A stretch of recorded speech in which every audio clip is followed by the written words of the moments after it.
Oltin tarvuz. O'zbek xalq ertagi. Bir bor ekan, bir yo'q ekan. O'tgan zamonda bir kambag'al dehqon bor ekan. Uning atigi bir tanobgina yeri bor ekan. Dehqon shu yerga kecha-yu kunduz tinmay mehnat qilib kun kechirar ekan. Bahor kelibdi. Dehqon yer haydashni boshlabdi.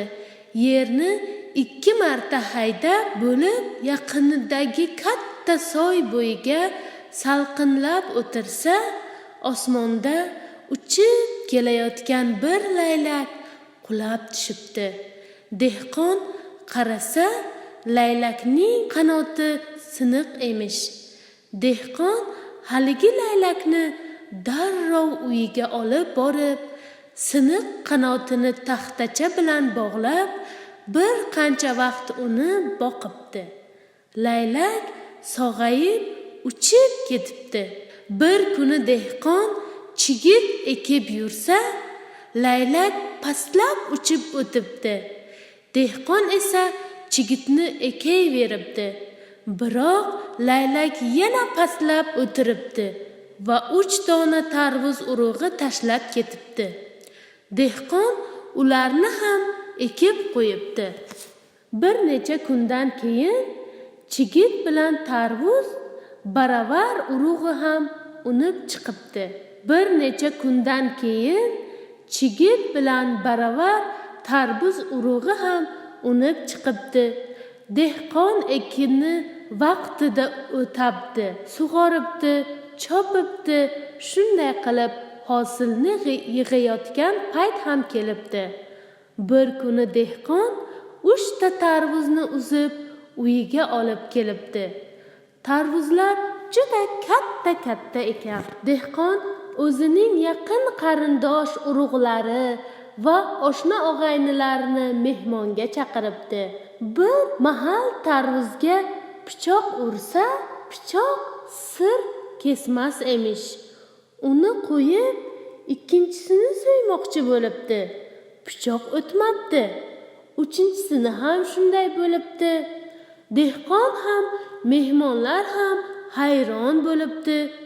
Shunda dehqon tarvuzlardan birini olib, yerga bir urib yorib qarasa, ichi to'la oltin emish. Qolgan 2 tasini ham yorib ko'rishibdi.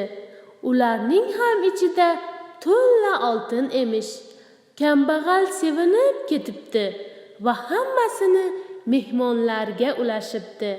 Ular ham xursand bo'libdi. Uy-uylariga tarqalibdilar.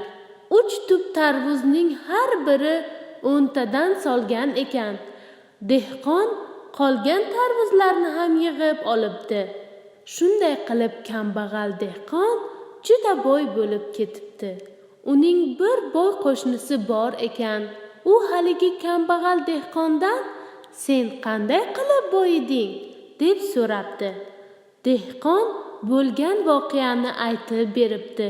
Qo'shni: "Mening yerimni o'zingiz bilasiz. Erta bahorda yerni haydashga kirishdim. Bir kunda charchab soy bo'yida salqin o'tirsam, osmondan uchib kelayotgan laylak qulab tushdi. Qarasam, bir qanoti singan ekan. Rahmim kelib, ko'tarib uyga olib keldim." Boy urug'larni ekibdi. Urug' ko'karib, qanotini taxtacha bilan bog'lab, dori-darmon bilan parvarish qildim. Boqdim. Laylak bir necha kundan keyin butunlay sog'ayib ketdi. Kunlardan bir kuni yer haydab bo'lib, chigit ekib yursam, haligi laylak tepamdan uchib o'tdi. Ishimni qilaverdim. Birozdan so'ng laylak orqasiga qaytdi. Qaytishda pastlab 3 ta yerga uchib, pastlab uchib, yerga 3 dona tarvuz urug'i tashab o'tdi. Urug'larni ekkan edim, ular unib chiqdi. G'o'zalarim bilan birga parvarish qilaverdim.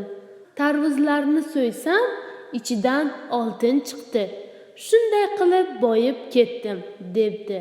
Buni eshitgan boy, zora men ham shunday oltinlarni qo'lga kiritsam, deb soy bo'yiga boribdi.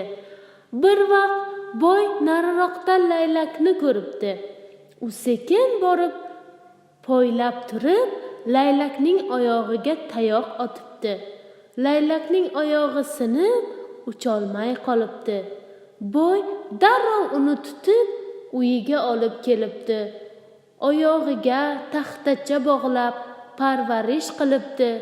Bir necha kundan keyin laylakning oyog'i tuzalib, uchib ketibdi.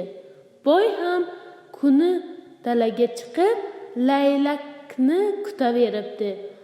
Kunlarning birida uning tepasidan tanish laylak uchib o'ta turib, 2 dona urug' tashlab ketibdi. Boy urug'larni ekibdi. Urug' ko'karib chiqibdi, tarvuz solibdi.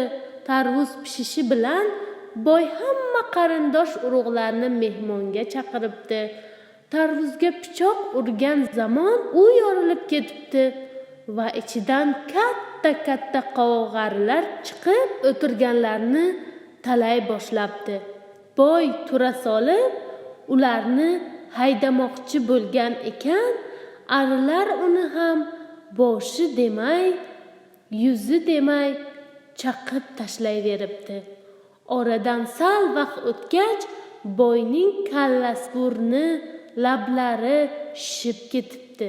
Buning alamiga chidolmay, o'zini daryoga tashlab cho'kib ketibdi. Kambag'al dehqon halollik bilan murodu maqsadiga yetibdi. Boy esa o'z qilmishiga yarasha jazosini topibdi.